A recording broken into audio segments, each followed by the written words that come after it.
Представьте себе две коробки для переезда. В одну вы аккуратно складываете вещи, стараясь сохранить форму каждой, но коробка получается огромной.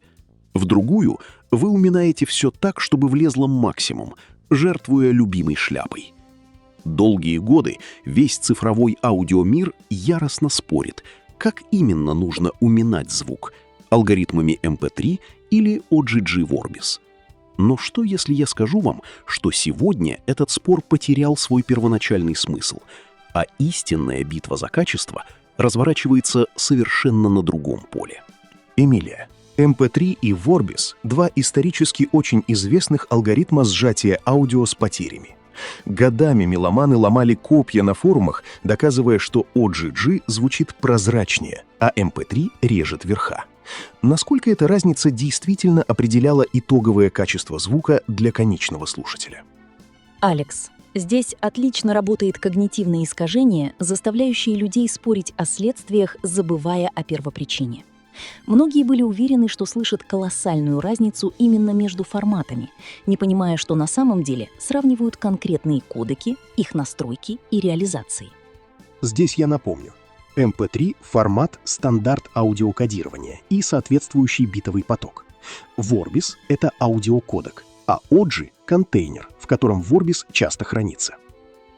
По сути, и MP3, и Vorbis решают одну и ту же задачу — уменьшают объем аудиоданных, используя особенности человеческого слуха.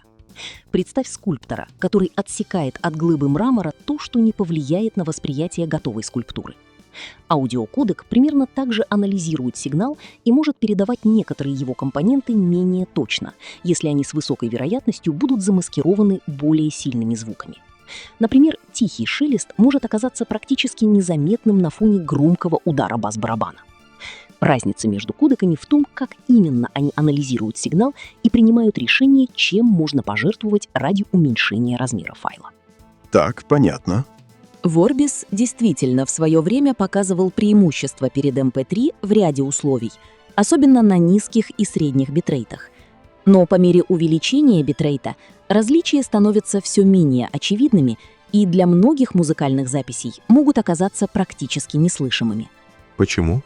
Потому что с ростом битрейта растет размер чемодана, в который упаковывают вещи. Поэтому они и сминаются не так заметно, как при упаковке в маленький чемодан. Привет, я Алекс. С вами, как всегда, глубокий инсайдерский взгляд на аудио.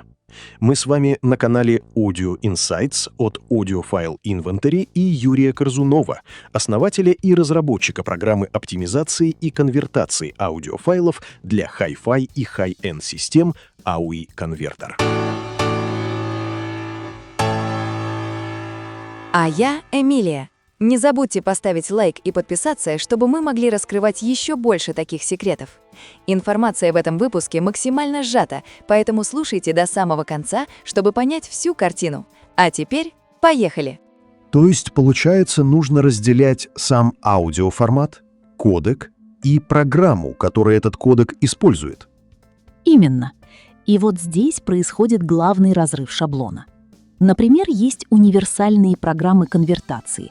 Это не аудиокодеки, а наборы инструментов и библиотек, которые умеют работать с разными кодеками. Само по себе использование конкретной программы может не делать звук ни лучше, ни хуже. Качество зависит от того, какой кодек используется, с какими параметрами и от того, что произошло с исходным сигналом до кодирования. Если исходный цифровой сигнал уже был подготовлен грубо, например, получил клиппинг или лишнее преобразование с потерей качества, последующий кодек этого уже не исправит. То есть вопрос не только в том, какой кодек мы выбрали, но и в том, что именно мы отправили ему на вход. Да, и это очень важный момент. Представь фотографию. Если исходник уже смазанный и пересвеченный, сохранение его в самый современный формат изображения не вернет потерянные детали.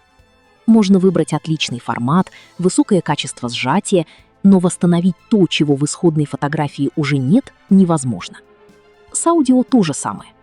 Например, если перед сжатием возник цифровой клиппинг, например, слишком сильно подняли громкость, ни самый продвинутый Vorbis, ни AAC, ни MP3 не смогут просто взять и восстановить исходную форму сигнала. И здесь мы подходим к самому важному звену – подготовке этого самого исходника перед тем, как отдать его кодеку. В точку, Алекс. Именно поэтому в профессиональной обработке важно разделять эти этапы. Например, программа студийного аудиоконвертера AUI Converter поддерживает создание MP3 и OGG, подключая внешние кодеки через параметры командной строки. Но его основная задача в этом процессе находится до этапа сжатия.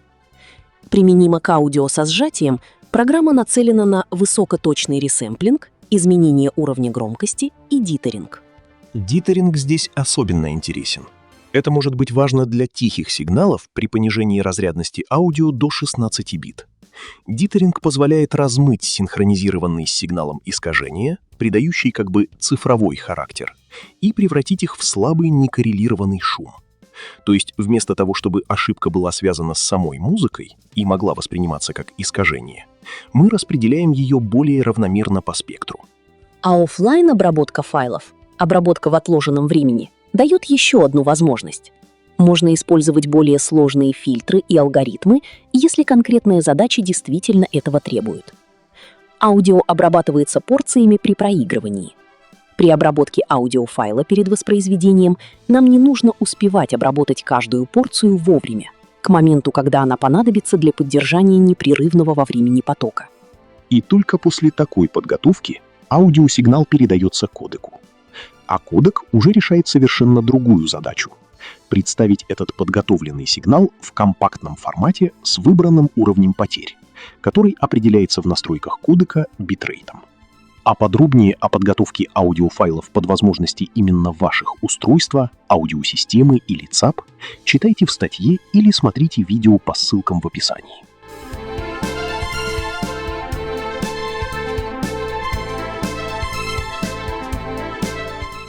Эмилия, давай вернемся во времена, когда жесткие диски измерялись мегабайтами, а скорость сетей заставляла серьезно задумываться о каждом байте. Несжатый CD Quality PCM 44,1 кГц, 16 бит стерео требовал примерно 10 мегабайт в минуту. Один музыкальный трек мог занимать десятки мегабайт. Как именно возникла потребность в сжатии с потерями? И почему в итоге появились такие разные решения, как MP3 и Vorbis? Алекс, это увлекательная история технологической гонки, психоакустики и, конечно, патентов. Разработка того, что впоследствии стало MP3, MPEG-1 Audio Layer 3, началась еще в 1980-х. В этой работе участвовали исследователи из Университета Эрлангена-Нюрнберга и Института Фраунгофера, а одним из ключевых разработчиков был Карл-Хайнц Бранденбург. Идея была революционной для своего времени — использовать особенности человеческого слуха, чтобы не хранить с одинаковой точностью абсолютно все компоненты аудиосигнала. Например, если очень тихий звук находится рядом с гораздо более громким, слух может его практически не заметить. Значит, цифровой кодек может позволить себе передать этот компонент менее точно или вообще отбросить часть информации. Получается своеобразная цифровая фотография. Вместо того, чтобы хранить каждый пиксель с одинаковой точностью, мы стараемся сохранить именно те детали, которые действительно важны для восприятия. При типичном для раннего массового MP3 битрейте 128 килобит в секунду поток CD Quality PCM, который занимает около 1411 килобит в секунду, уменьшался примерно в 11 раз. Для эпохи, когда каждый мегабайт был на счету, это было огромным преимуществом. А дальше MP3 столкнулся уже не с технической, а с юридической проблемой. Именно. Технологии MPEG-1 Audio Layer 3 использовали запатентованные разработки, и коммерческое использование MP3, распространение в этом формате, требовало соответствующего платного лицензирования. Для производителей это было нормальной бизнес-моделью, но для сообщества разработчиков свободного программного обеспечения такая зависимость была серьезным ограничением. И в 1998 году началась работа над альтернативой – Vorbis, которую возглавил Кристофер Монтгомери в рамках проекта Xyph.org. Здесь важно не запутаться в названиях.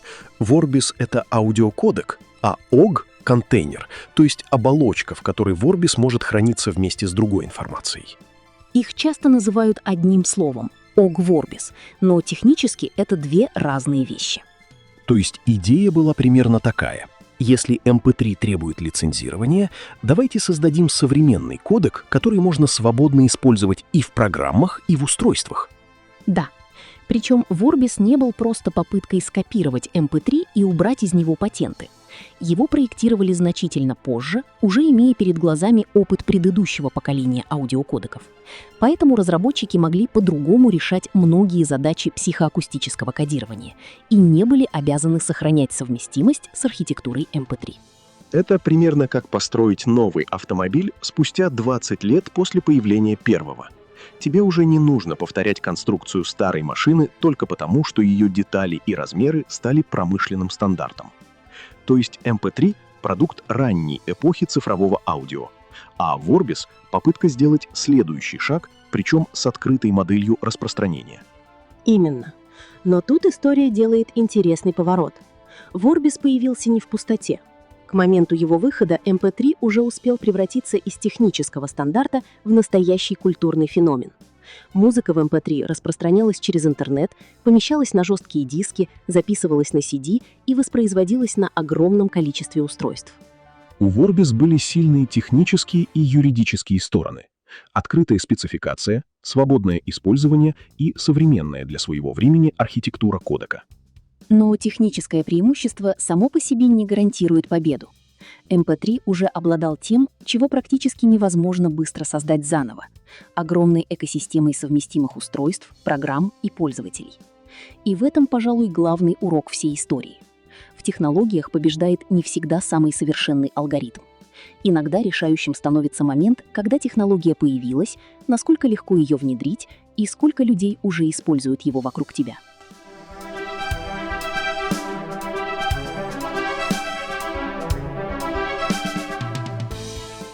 Эмилия, мы рассмотрели историю появления MP3 и OGG Vorbis, обсудили их принципиальные различия и роль правильной подготовки файлов перед сжатием. И тут напрашивается абсолютно логичный вопрос от любого продвинутого слушателя. Если объемы памяти сегодня измеряются терабайтами, а мобильный интернет стал быстрым и доступным, почему мы до сих пор вообще говорим о лоссе сжатии? Зачем ужимать звук с потерями, если существуют FLAC и ALAC, способные восстановить исходный PCM-сигнал бит в бит? А WAV и FLAC вообще могут хранить не сжатый PCM. Алекс, заблуждение здесь в том, что лосси-форматы — это просто пережиток эпохи медленного интернета. На самом деле они решают вполне современную задачу. Уменьшают объем данных там, где пропускная способность канала, вычислительные ресурсы или энергопотребление все еще имеют значение. Стриминг — это не только гигабитный интернет дома. Это миллионы одновременных потоков. Мобильные сети, автомобили, портативные устройства и беспроводные наушники. И особенно интересен последний случай — Bluetooth. То есть дело не только в экономии места на серверах Spotify или Яндекс.Музыки, но и в самой цепочке передачи сигнала до наших ушей. Именно так. FLAC позволяет очень эффективно сжать размер данных цифровой музыки для хранения. Но когда смартфону нужно передать музыку по обычному Bluetooth-аудиоканалу, возникает другое ограничение. Сам канал и протокол передачи просто не рассчитаны на отправку огромного несжатого PCM-потока. Это как отправлять огромные видео в мессенджере. У тебя на телефоне хранится оригинал, без потерь, но когда ты отправляешь ее через мессенджер, лучше уменьшить размер видео, чтобы оно прошло через канал связи за вменяемое время. С Bluetooth происходит похожая история. Музыка может храниться на телефоне в lossless, но перед передачей в наушники ее обычно приходится перекодировать в более компактный формат. Поэтому смартфон обычно декодирует исходный lossless файл, а затем передает звук через Bluetooth-кодек, например, SBC, AAC, aptX или LDAC. В экосистеме Bluetooth LE Audio используется другой современный кодек — LC3. То есть lossless файл на смартфоне вовсе не гарантирует lossless передачу до наушников. Получается, на каком-то этапе все равно появляется лосси сжатие. В типичной Bluetooth-аудиоцепочке — да. И здесь есть важный нюанс. Не стоит думать, что real-time кодирование автоматически хуже офлайн кодирования. Современный кодек вполне способен качественно работать в реальном времени. Просто у него есть жесткий бюджет по времени, вычислительной мощности, памяти и энергопотреблению. Это как готовить ужин дома и готовить тот же ужин в вагоне движущегося поезда. В обоих случаях можно приготовить хорошо, но в поезде у тебя меньше пространства, времени и энергии на каждый шаг. То есть инлайн-конвертация не обязательно менее точная, но она должна укладываться в ограничение реального времени. Обязана. Алгоритм не может бесконечно долго рассчитывать каждый отдельный блок аудио. Средняя вычислительная нагрузка должна укладываться в бюджет реального времени, иначе буфер перед непрерывным потоком начнет опустошаться, и мы услышим заикание или выпадение. А при оффлайн-кодировании такой спешки нет. Компьютер может потратить значительно больше времени на расчет, если конкретный алгоритм действительно от этого выигрывает. Все точно так же, как и при оффлайн-оптимизации музыки для музыкального устройства. Например, с помощью ресэмплинга, подгонки разрешения аудиофайла к ЦАП, его потенциалу качества звука.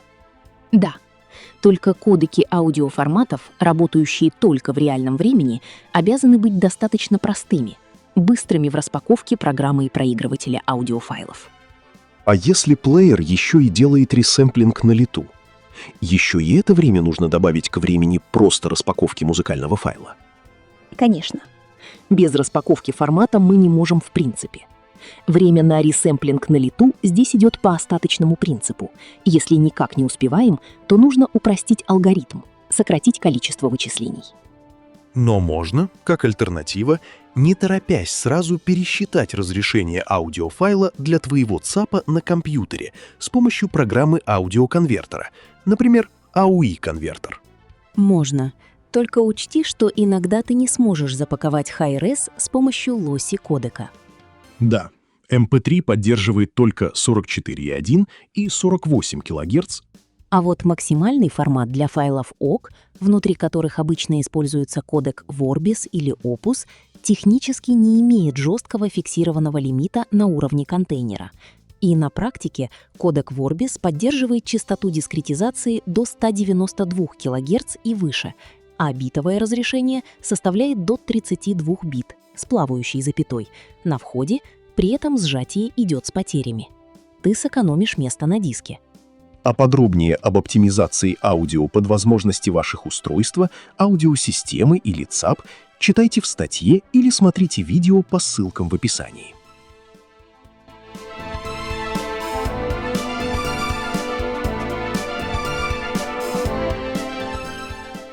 Эмилия, давай погрузимся чуть глубже в инженерную магию. Как именно алгоритмы MP3 и OGG Vorbis принимают решение, какие компоненты сигнала передать точно, а какими можно пожертвовать? И почему на одинаковом битрейте, скажем, 128 или 192 килобита в секунду, Vorbis иногда воспринимается естественнее, чем MP3? Все упирается в устройство человеческого слуха и в архитектуру самих кодеков. Наш слух не анализирует весь диапазон частот с одинаковой точностью. У него есть ограниченное частотное разрешение, которое удобно описывать через так называемые критические полосы. Представь прожектор в темной комнате. Если рядом появляется очень яркий источник света, мелкие детали рядом с ним становится трудно различить. Слух работает похожим образом. Достаточно громкий компонент сигнала может замаскировать более тихие соседние по частоте компоненты. Есть и временное маскирование. После очень громкого звука некоторые слабые детали могут на короткое время стать менее слышимыми. Именно такими особенностями слуха и пользуются лосси-кодеки. А как это связано с пресловутым предзвоном MP3? Здесь начинается самое интересное. MP3 использует MDCT – модифицированное дискретное косинусное преобразование. Это математический алгоритм в формате MP3, который переводит звуковой сигнал из временной шкалы в частотную. Он разбивает музыку на мелкие части и полосы, позволяя кодеру удалить звуки, которые человек не слышит, и сильно уменьшить размер файла. Как работает MDCT? Превращает волны звука во времени в набор отдельных частот. Использует пересекающиеся отрезки музыки, называются окна, чтобы не было резких цифровых шумов на стыках. Помогает найти тихие звуки, которые прячутся за громкими, чтобы удалить их без потери качества для уха. Для обычных участков сигнала применяются длинные окна, а для переходных участков предусмотрен режим коротких окон. То есть MP3 тоже умеет реагировать на резкие атаки. Окна — это как киносъемка, быстрое фотографирование. Архитектура MP3 имеет определенные ограничения, связанные с его исторической конструкцией и способом переключения между режимами. При кодировании очень резкого транзиента, то есть перехода уровня сигнала, энергия звука может быть распределена не только непосредственно вокруг самой атаки. В некоторых условиях это приводит к преэко, слабому артефакту, который возникает непосредственно перед транзиентом. Это можно представить как фотографию движущегося человека, снятую с неидеальной выдержкой. Вместо идеально четкой границы появляется легкое размытие. Особенно заметным такой эффект может стать на резких атаках и при низких битрейтах. А Vorbis справляется с такими ситуациями иначе? Да, но здесь важно не превращать это в легенду о волшебном OGG. Vorbis использует собственную архитектуру преобразования и два основных размера блока – длинный и короткий. Кодер может выбирать подходящий режим в зависимости от характера сигнала. На относительно стабильном музыкальном фрагменте длинное окно позволяет эффективнее описывать частотную структуру, а в районе резкой атаки короткое окно позволяет лучше локализовать изменения во времени. Это похоже на камеру с двумя режимами фокусировки. Для неподвижного пейзажа можно использовать один режим, а для быстро движущегося объекта — другой. Но сказать, что Vorbis всегда лучше сохраняет транзиенты, было бы неправильно. Результат зависит от конкретного кодера, его настроек, битрейта и самой музыки. То же самое относится и к верхней границе спектра. Нельзя просто сказать MP3 режет все выше 16-18 кГц, а Vorbis сохраняет воздух. Да, на низких битрейтах MP3 действительно может существенно ограничивать верхнюю полосу, потому что кодеку приходится экономить ограниченный битовый бюджет, экономить объем упакованного цифрового звука. Но конкретная граница зависит от реализации и настроек. Vorbis тоже не обязан сохранять весь ультразвуковой диапазон. В конечном счете оба кодека решают одну и ту же задачу – как с минимальным количеством битов сохранить максимальное количество информации, значимой для человеческого слуха. Но если исходный файл уже имеет обрезанный спектр, никакой кодек, будь то Vorbis или MP3, не сможет вернуть действительно существовавшие в оригинале гармоники. Именно. Если информация была удалена из исходного файла, обычный кодек ее оттуда не достанет. Но здесь существует другой класс алгоритмов – методы спектральной реконструкции.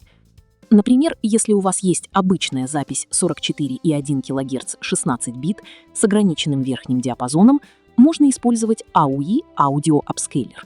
Это плагин к программе аудиоконвертера AUI Converter. Его алгоритм Alpha-U анализирует существующий сигнал и моделирует вероятное продолжение спектра выше исходной рабочей полосы. После увеличения частоты дискретизации появляется пространство выше исходной частоты Найквиста – 22 кГц, куда помещается это смоделированное высокочастотное содержимое. Что значит «моделирует»? Моделирование — это не восстановление утраченной информации в буквальном смысле.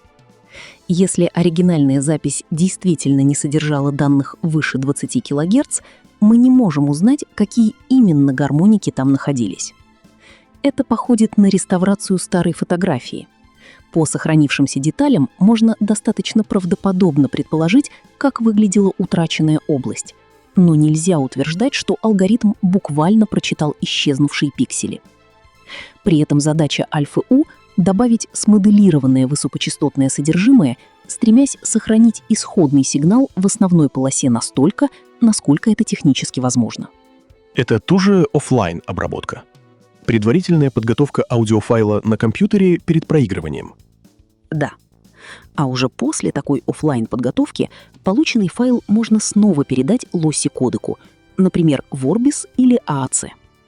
Мы стараемся дать ему корректно подготовленный исходный материал, прежде чем он начнет выполнять собственное психоакустическое сжатие. А подробнее о технологии апскейлинга музыки с восстановлением ультразвука читайте в статье и смотрите видео по ссылкам в описании к этому ролику.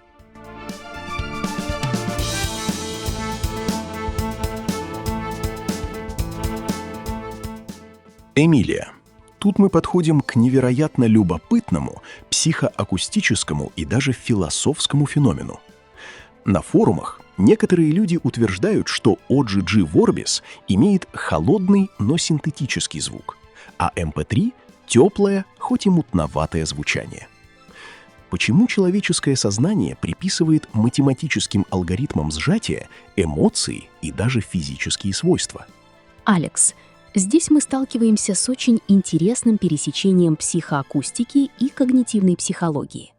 Наш мозг — не измерительный прибор, который просто получает сигнал и записывает результат.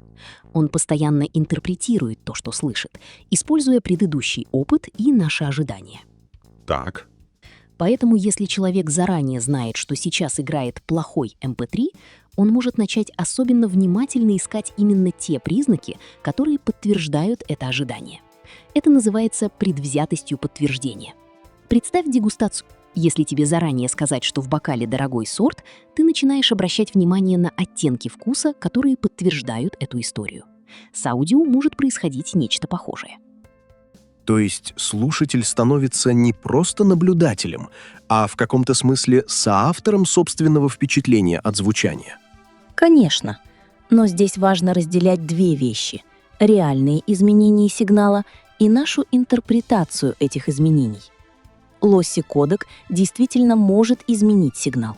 В зависимости от алгоритма и битрейта могут появляться спектральные ошибки, временные артефакты, шумоподобные компоненты и другие особенности обработки. Но мозг не анализирует их как лабораторный прибор. Он пытается понять, что произошло со звуком, и делает это на основе уже знакомых ему закономерностей. Поэтому один человек может описать небольшую потерю высокочастотных деталей как мягкость, другой — как мутность. А третий вообще ничего не заметит. И получается интересная вещь. Иногда то, что меломан описывает словами «естественнее», «чище» или «менее утомительно», может быть результатом не какого-то мистического характера формата, а вполне конкретного изменения цифрового сигнала или особенностей самого человеческого восприятия.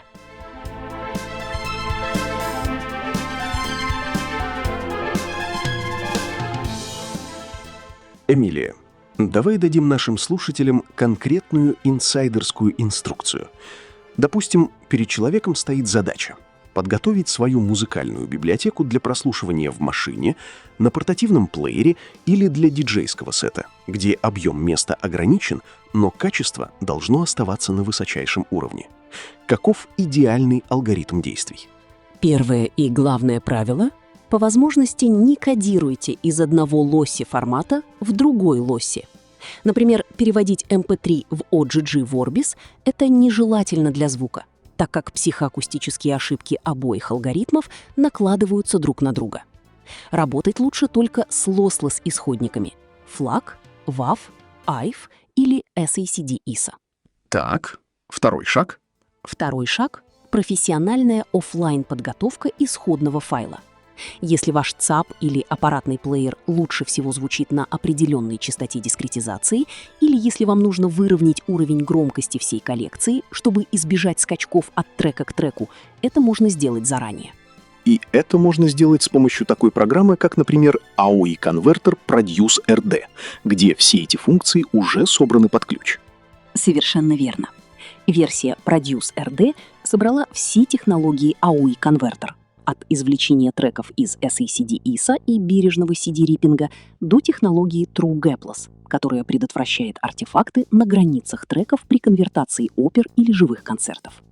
Вы проводите офлайн-обработку, выравниваете громкость, устраняете ультразвуковые помехи оптимизированными фильтрами и добавляете дизеринг. Делайте это офлайн без ограничения по времени вычислений. Ничего не упрощается ради того, чтобы успеть к уходу в ЦАП очередного куска музыкального потока. Подготавливаете файл, а затем сохраняете выверенный сигнал в тот же OGG Vorbis или MP3. Лучше с максимальным битрейтом. А где в AOI-конвертер выбирается битрейт? В настройках выходных кодеков Output Formats слева сверху в выпадающем списке выбирайте OGG или MP3. В поле параметров командной строки кодека корректируйте или добавляете соответствующий битрейту параметр. Например, для MP3 есть такой параметр AB. По умолчанию он имеет значение 320K. Можете установить любое значение, которое допускает кодек. Подробнее о кодеках читайте по ссылке в описании.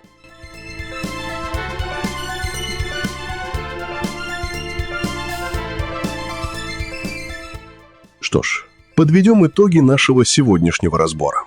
Спор между OGG, Vorbis и MP3 — это яркая иллюстрация того, как технологическая эволюция и открытый исходный код победили корпоративные патенты и жесткие рамки 80-х годов. OGG Vorbis считается совершеннее с точки зрения математики и психоакустики. Но главный инсайт нашего выпуска заключается в другом. Сам по себе Lossy-контейнер — это лишь обертка.